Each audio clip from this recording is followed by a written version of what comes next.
Welcome to Vinod sir circle. మనకు ఇప్పటివరకు జరిగినటువంటి టెట్ ఎగ్జామ్స్ పేపర్ వన్ సంబంధించి ఇది ఒక్క వీడియోలోనే తెలియజేసాం ప్రయత్నిస్తాము. అన్ని క్వశ్చన్స్ ఒకసారి చూడండి. సీమ నానార్థాలు అడిగిండు, వక్రం అర్థం అడిగిండు, వస్తుందా ఉత్తాత్పరం అడిగిండు, భాషణం, గద్య పద్ధతి, తృతీయ విభక్తి, ఖండకావ్యాలు రాసినది ఎవరని చెప్పేసి అడగడం జరిగింది. తర్వాత కొరివి గోపురాల గురించి, గంగ ఎద్దు గురించి, వన్నే ప్రకృతి అడిగిండు, దశరథ శతకం, సుమతి శతకం పద్యం, పిల్లలో భాషాన్ని ఎలా పెంపొందిస్తారని చెప్పేసి అడిగింది. కాకతీయుల శాసనం కానిదేది, తర్వాత హరప్పక సంబంధించినటువంటి పట్టణాలు ఏవి అని చెప్పేసి అడిగింది. 2 గ్లాసులు తీసుకో, ఒక గ్లాసు నార్మల్ వాటర్, ఒక గ్లాసు వాటర్ సాల్ట్ వేసి ఫ్రిడ్జ్ పెట్టి వీటి గురించి ఏం చెప్తారని చెప్పేసి ఒకటి చేయడం జరిగింది. రాష్ట్ర పాలన ఎలా పాలిస్తారు, డెమోక్రసీ అనేది ఒకటి. టెక్స్ట్ బుక్ అట్ల మీద కూడా ఉండేది. తర్వాత మా ఇంగ్లీష్ వరల్డ్ ఏ తరగతి బుక్ పై ఉంటుందని చెప్పేసి అడగడింది. ఇది వచ్చేసి 4th క్లాస్లో ఉంటుందండి. వరదలు వచ్చేటప్పుడు కారు మనిషి పడుకునేది కానిది ఏదని చెప్పేసి మనిషి అంటే పడనుండేది ఎట్లా ఉంటుంది ఏం కథ అనేది అని చెప్పేసి అడిగింది. వరదలు అంటే 2 సెంటీమీటర్స్ ఉంటే వాటర్ హైట్, 1 సెంటీమీటర్ ఉంటే హైట్ ఎట్లా ఉంటారంటే ఎత్తుకుపోతుంది అని చెప్పేసి కారునే 2 సెంటీమీటర్స్ అంటే ఇట్లా హైట్ వచ్చిన 2 ఫీట్స్ 2 అడుగుల ఎత్తు వస్తున్నది అట్లా అన్నట్టు. 1 అడుగు వస్తే ఎలా ఉంటుంది అని చెప్పేసి వాటర్కి సంబంధించినది.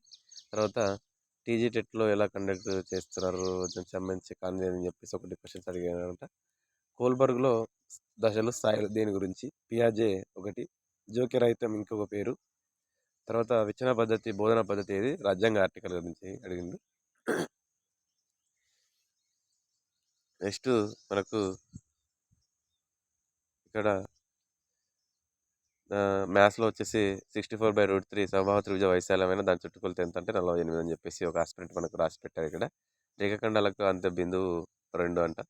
లంబకోణ త్రిభుజంలో భుజాలు x(x+1) మరియు x+2 అయితే x విలువ ఎంత? త్రిభుజం గీయడానికి వీలయ్యే కొలతలు, x పూర్ణాంకం అయ్యే వీలయ్యే ప్రధాన సంఖ్య కానిది, 10 లోపు ప్రధాన సంఖ్యలో లబ్ధం, M10 లోపల ఈ సంబంధించినటువంటి క్వశ్చన్లు. ఇక్కడ 40 సెంటీమీటర్ల పొడవు తీగను మలిచినప్పుడు తర్వాత భుజం సాధ్యమయ్యేది, పొడవైన భుజం సాధ్యమయ్యేది త్రిభుజం అని చెప్పేసి కనిష్ట బేసి ప్రధాన సంఖ్యలు సంబంధించిన ఒక క్వశ్చన్. ఇక 26 3 + 9 3 26 + 2 అని చెప్పేసి క్వశ్చన్ 523 సంబంధించిన ఇది ఒకటి. తర్వాత x² - x - 10/x+4 = x - a ≠ 4 ఎంత అని చెప్పేసి అడగడం జరిగింది.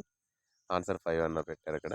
4x + 5y = 20 అని చెప్పేసి ఒకటి. 15 6 25ని ఎన్నిసార్లు రాయవచ్చని 5ని ఉపయోగించంటే 5 6 అని చెప్పేసి. తండ్రి కొడుకుల వయసులో నిష్పత్తి 7:2 అయినా ఎన్ని సంవత్సరాల తర్వాత 9:2 అయినా ప్రస్తుత కొడుకు వయసు ఎంత అని చెప్పేసి అడగడం జరిగింది. చేతన్ తొడంతో ఏ విభక్తి అని చెప్తే తృతీయ విభక్తి. తర్వాత తెలుగులో తొలి రామాయణం రంగనాథ రామాయణం. గంగిరెద్దు ఎవరు రచన అంటే పల్ల దుర్గయ్య. కొరివి గోపరాజన్న సింహాసన దశంతిష్క ఒకటి. ఏమని ఏనంది అని చెప్పేసి ఇకార సంధి. అసి కృపానం పర్యాపదం ఖడ్గము. ద్రవ్యాదులు ధరించినది వసుధ. ఖండకావ్యాలు రచించినది ఎవరంటే గుర్రం జాషువా. అవయవం అంటే లింగవచన విభక్తులు లేనిది అవయవని. వన్య వికృతి వర్ణం. ఉక్రదం అర్థం ముఖము. సీమ నానార్థాలు అంటే దేశం. కంచర్ల గోపన శతకం, దాశరథి శతకం. ఇక తర్వాత ఏ వాక్యం చేయకూడదనే అర్థం వచ్చేలా ఉండేదంటే నిషేధ వాక్యం. ఇవి చిన్న ప్రేగు పొడవు ఈవీఎస్లో 7 మీటర్స్. గవర్నర్ రాష్ట్ర వ్యవహారాలు చూసుకునే ఆర్టికల్ ఏదని చెప్పేసి ఒక క్వశ్చన్ అడిగింది. హరప్పాలో ప్రాంతంలో భారతదేశంలో ఉండేటివి అని చెప్పేసి ఒక క్వశ్చన్ అడగడం జరిగింది. తర్వాత మనం ఇంకా చూసుకున్నట్టయితే కొన్ని క్వశ్చన్లు చూసుకునే ప్రయత్నం చేద్దాం.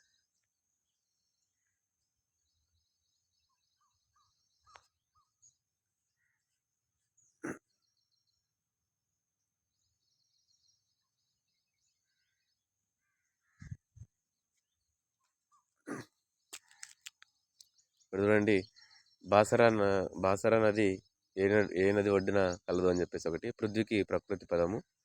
ఏ కాలము అంటే ఏ కాలము విడదీసి రాయడం అని చెప్పేసి ఇది. సలంద్ర లక్ష్మీనారాయణ మెనిపోస్టో గురించి ఒక క్వశ్చన్ అడిగింది.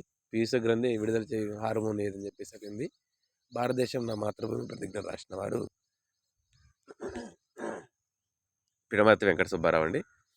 తర్వాత యాయద చరిత్ర మొత్తం మన పొనగటి తెలంగాణ రాసినారు. ఉద్రేక తేజం సమాసం ఏదని చెప్పేసి అడిగిండు. కోటిలింగాల ఏ జిల్లాలో కలదంటే మనకు ఓల్డ్ కరీంనగర్.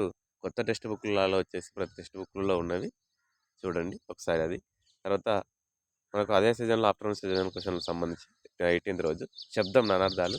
హెచ్చమ్మ ముచ్చట్లు ఎవరి రచన, వృత్తానుపాస అలంకారము, యతిప్రాసలు, ఆర్టీఏ సెక్షన్ 5 గురించి, కాల్ అజారు అనేది ఒకటి, తెలంగాణ ఆవిర్భావ దినోత్సవం ఏ రోజున జరుపుకుంటారంటే మనకు జూన్ 2న, బ్యాసిలస్ థిరంజనస్ ఒకటి, కరం అంటే అర్థం ఏమిటంటే చెయ్యి, తొండం అనేది ఒకటి వస్తుంది, విద్య వికృతి విద్యే, కార్మిక వృద్ధులు సమాసం అంటే వృద్ధులైన కార్మికులు అని చెప్పేసి ఒకటి వస్తుంది, పిల్లగ్రా వ్యాధి మనకి విటమిన్స్లకు సంబంధించిన తర్వాత teacher conducting May during the academic year అని చెప్పేసి క్విజ్జెస్ అని చెప్పేసి ఒకటి ఈ క్వశ్చన్ ఒకటి మనకు ఇంగ్లీష్లో ఉన్నటువంటి for he won and happy he asked to resign the correct word in the replacement of for అని చెప్పేసి ఎట్టా బికాజా హెన్సా సో అని చెప్పేసి ఒకటి ఆప్షన్స్ ఇచ్చారు.